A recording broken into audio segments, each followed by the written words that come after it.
ఓం శాంతి. ఈరోజు సెప్టెంబర్ 21వ తేదీ 2025. అవ్యక్త మురళి సారాంశము. ఈ అవ్యక్త మురళిని అవ్యక్త బాప్దాదా ఫిబ్రవరి 2వ తేదీ 2007లో వినిపించారు. మురళి యొక్క శీర్షిక పరమాత్మ ప్రాప్తులతో సంపన్నమైన ఆత్మకు గుర్తు హోలియెస్ట్, హైయెస్ట్ మరియు రిచెస్ట్. పరమాత్మ ప్రాప్తులతో సంపన్నమైన ఆత్మకి గుర్తు హోలియెస్ట్, హైయెస్ట్ మరియు రిచెస్ట్. ఈరోజు విశ్వ పరివర్తకులైన బాప్దాదా తమ సహచరులైన పిల్లలను కలుసుకునేందుకు వచ్చారు. పిల్లలు ప్రతి ఒక్కరి మస్తకంలో 3 విశేషమైన పరమాత్మ ప్రాప్తులను బాప్దాదా చూస్తూ ఉన్నారు. ఒకటి హోలియెస్ట్, రెండవది హైయెస్ట్, మూడవది రిచెస్ట్. ఈ జ్ఞానం యొక్క పునాదే హోలీగా అంటే పవిత్రంగా అవ్వటం. పవిత్రత అంటే కేవలం బ్రహ్మచర్యమే కాదు, మనస, వాచ, కర్మణ, సంబంధ సంపర్కాలలో పవిత్రత. పరమాత్మకు చెందిన బ్రాహ్మణ ఆత్మలైన మీరు ఆది మధ్యాంతాలు అంటే 3 కాలాలలోనూ పవిత్రంగా ఉంటారు.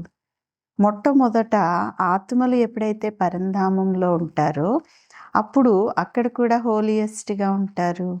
మళ్ళీ ఎప్పుడైతే ఆదిలోకి వస్తారో అంటే అప్పుడు ఆది కాలంలో కూడా దేవతా రూపంలో హోలియెస్ట్ ఆత్మలుగా ఉన్నారు. హోలియెస్ట్ అనగా పవిత్ర ఆత్మ యొక్క విశేషత ప్రకృతిలో ఉంటూ కూడా సంపూర్ణ పవిత్రంగా ఉండటము అంటున్నారు బాబా. ఇతరులు కూడా పవిత్రంగా అవుతారు, కానీ మీ పవిత్రత యొక్క విశేషత స్వప్న మాత్రంగా కూడా అపవిత్రత అనేది మనస్సుని కానీ బుద్ధిని కానీ స్పర్శించదు అంటున్నారు బాబా. ఆత్మ మరియు శరీరం రెండింటి యొక్క పవిత్రత దైవీ ఆత్మల రూపంలో ఉంటుంది. అది శ్రేష్టమైన పవిత్రత, హోలియెస్ట్ అంటున్నారు బాబా. హోలియెస్ట్గా అవుతారు కదా, అలాగే రెండవది బాప్దాదా చెప్తున్నారు హైయెస్ట్గా కూడా అవుతారు. అందరికన్నా ఉన్నతోన్నతమైన బ్రాహ్మణ ఆత్మలుగాను మరియు ఉన్నతోన్నతుడైనటువంటి తండ్రి యొక్క పిల్లలుగాను అయ్యారు కదా. ఆదిలో పరంధామంలో కూడా హైయెస్ట్గా అనగా బాబాకు తోడుగా ఉంటారు. మధ్యలో కూడా పూజ్య ఆత్మలుగా అవుతారు. ఎన్ని సుందరమైన మందిరాలు తయారవుతాయి, మరియు ఎంత విధిపూర్వకంగా పూజ జరుగుతుంది. కావున మీరు హోలియెస్ట్ అయినారు మరియు హైయెస్ట్గా కూడా అయినారు. దానితో పాటు మూడవది బాప్దాదా చెప్తున్నారు రిచెస్ట్ కూడా అయినారు. ప్రపంచంలో రిచెస్ట్ ఇన్ ద వరల్డ్ అని అంటారు కదా, కానీ శ్రేష్ఠ ఆత్మలైన మీరు రిచెస్ట్ ఇన్ ద కల్పము అంటే కల్పం అంతటిలోనే రిచెస్ట్గా ఉంటారు, సంపన్న ఆత్మలుగా ఉంటారు. మీ ఖజానాలు మీ స్మృతిలోకి వస్తాయి. మీరు ఎన్ని ఖజానాలకు యజమానులు? అవినాశి ఖజానాలు ఏవైతే ఈ ఒక్క జన్మలో ప్రాప్తించుకుంటారో అవి అనేక జన్మలు మీతో పాటు కొనసాగుతాయి. ఇంకెవ్వరి ఖజానాలు అనేక జన్మలు కొనసాగవు, కానీ మీ ఖజానాలు ఆధ్యాత్మికమైనవి కదా. శక్తుల ఖజానా, జ్ఞానం యొక్క ఖజానా, గుణాల యొక్క ఖజానా, శ్రేష్ఠ సంకల్పాల యొక్క ఖజానా మరియు వర్తమాన సమయం యొక్క ఖజానా. ఈ ఖజానాలన్నీ కూడా జన్మ జన్మలు కొనసాగుతాయి అంటున్నారు బాబా. కావున మా ఖజానాలు అవినాశి ఖజానాలు అనేటటువంటి నశ ఉంటుంది కదా అని బాబా అడుగుతూ ఉన్నారు. స్మృతి మరియు స్మృతి యొక్క శక్తి ద్వారా ఖజానాలను జమ చేసుకుంటూ ఉంటారు. ఈ సమయంలో కూడా ఈ సర్వ ఖజానాలతో సంపన్నంగా నిశ్చింత చక్రవర్తులుగా ఉన్నారు. ఏ విధమైన చింత లేదు కదా, ఎందుకంటే ఈ ఖజానాలు ఏవైతే ఉన్నాయో వీటిని దొంగలు దోచుకోరు, రాజులు తినలేరు, అలాగే నీరు కూడా ముంచలేదు. అందువలన అవినాశి ఖజానాలైనాయి కాబట్టి సదా సంపన్నంగా మీరున్న కారణంగా నిశ్చింత చక్రవర్తులు కదా అంటున్నారు బాబా. అలాగే ఈ స్మృతి కూడా ఎందుకు సహజమైనది? ఎందుకంటే అన్నింటికన్నా ఎక్కువగా స్మృతికి ఆధారం ఒకటేమో సంబంధము, రెండవది ప్రాప్తి. ఎంతగా ప్రియమైన సంబంధం అనేది ఉంటుందో అంతగా స్మృతి స్వతహాగా కలుగుతుంది అంటున్నారు బాబా. ఏ అవినాశి ఖజానాలు ఉన్నాయో ఈ ఖజానాలన్నింటినీ ప్రాప్తి చేసుకునేందుకు విధి బిందువు. ఏ విధంగా వినాశి ఖజానాలలో కూడా బిందువును జోడిస్తూ ఉన్నట్లయితే, అంటే బిందువు అంటే ఇక్కడ 0 జోడిస్తూ ఉన్నట్లయితే అది పెరుగుతూ ఉంటుందో, అలా అవినాశి ఖజానాలను జమ చేసుకునేందుకు విధి బిందువును పెట్టటం అంటున్నారు బాబా. 3 బిందువులు ఉన్నాయి కదా. ఒకటి ఆత్మనైన నేను బిందువును, బాబా కూడా బిందువు, మరియు డ్రామాలో ఏదైతే గతించిపోయిందో అది కూడా ఫుల్ స్టాప్ అనగా బిందువు. కావున ఆత్మనైన నేను బిందువును, బాబా కూడా బిందువు. ఈ స్మృతి ద్వారా స్వతహాగానే ఖజానాలు జమ అయిపోతూ వస్తాయి.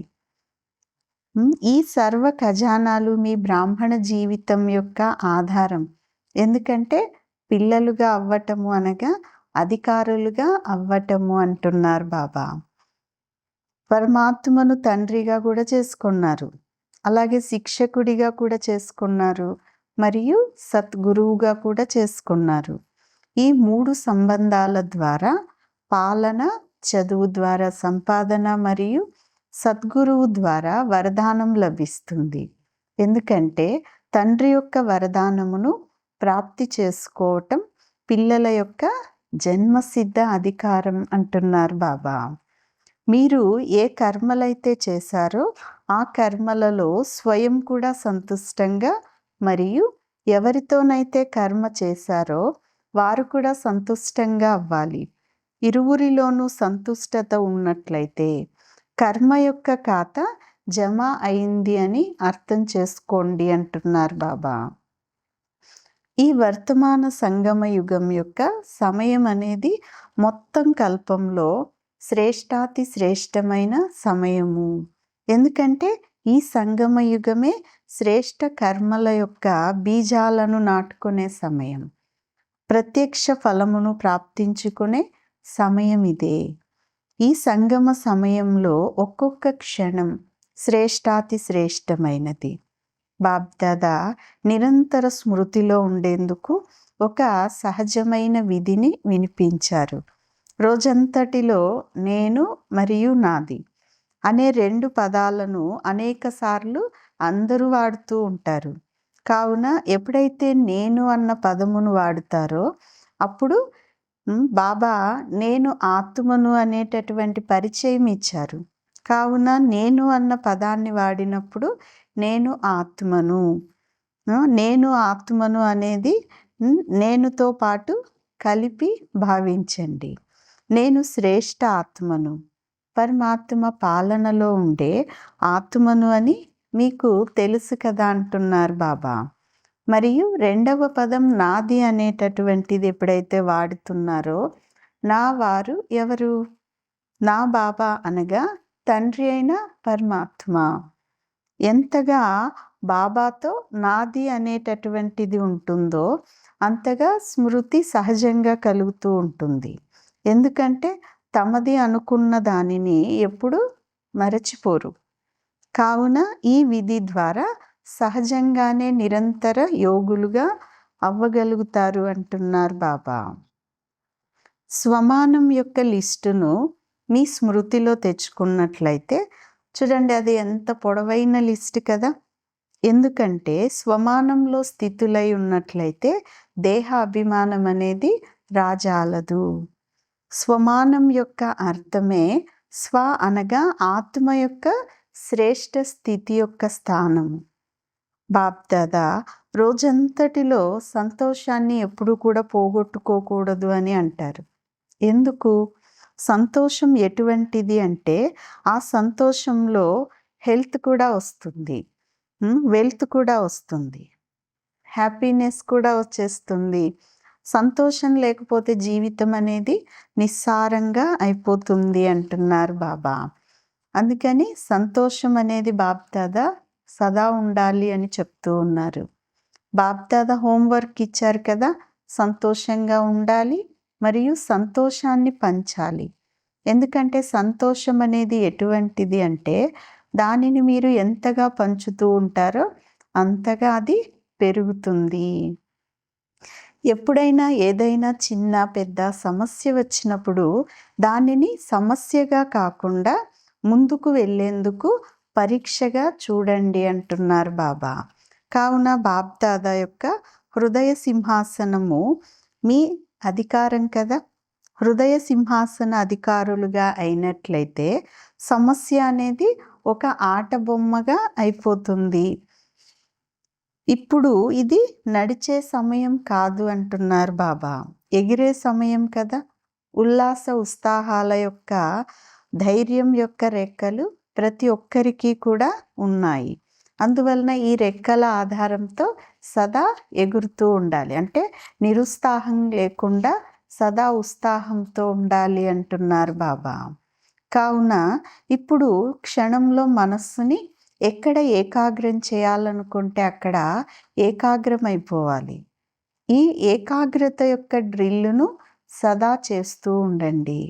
ఇప్పుడు ఒక క్షణంలో మనస్సుపై యజమానులుగా అయి నేను మరియు నా బాబా ఇదే నా ప్రపంచం, అంటే నా బాబాయే నా ప్రపంచము, ఇంకెవ్వరూ లేరు అన్న ఈ ఏకాగ్ర స్థితిలో స్థితులైపోండి అంటున్నారు బాబా. మంచిది. నలువైపులా ఉన్న సర్వ తీవ్ర పురుషార్థి పిల్లలకు సదా ఉల్లాస ఉత్సాహాలనే రెక్కలతో ఎగిరే అనుభవీ మూర్తులైన పిల్లలకు సదా తమ స్వమానమనే సీటు పైన సెట్ అయ్యి ఉండే పిల్లలకు సదా దయార్థ హృదయులుగా అయ్యి విశ్వంలోని ఆత్మలకు మనసాశక్తి ద్వారా ఏదో ఒక అంచెలిని సుఖశాంతులను ఇచ్చే దయాలు కృపాలు అయిన పిల్లలకు సదా బాబా స్నేహంలో ఇమిడి ఉన్న హృదయ సింహాసన అధికారి పిల్లలకు బాప్దాదాల యొక్క ప్రియ స్మృతులు మరియు నమస్తే.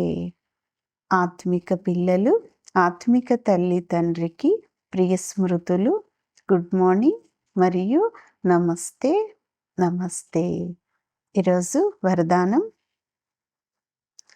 స్వీట్ సైలెన్స్ యొక్క లవ్లీన స్థితి ద్వారా నష్టామోహ సమర్థ స్వరూప భవ. వరదానం యొక్క వివరణ: దేహమును, దేహ సంబంధాలను, దేహ సంస్కారాలను, వ్యక్తి లేక వైభవాలను, వాయుమండలం, వైబ్రేషన్లు అన్నీ ఉన్నా కూడా అవి తమ వైపుకి ఆకర్షించకూడదు.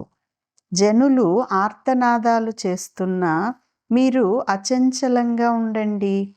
ప్రకృతి మరియు అన్ని చివరి ప్రయత్నం చేసేందుకు తమ వైపుకు ఎంతగా ఆకర్షించినా కానీ మీరు అతీతంగా మరియు బాబాకు ప్రియంగా అయ్యే స్థితిలో లవలీనమై ఉండండి.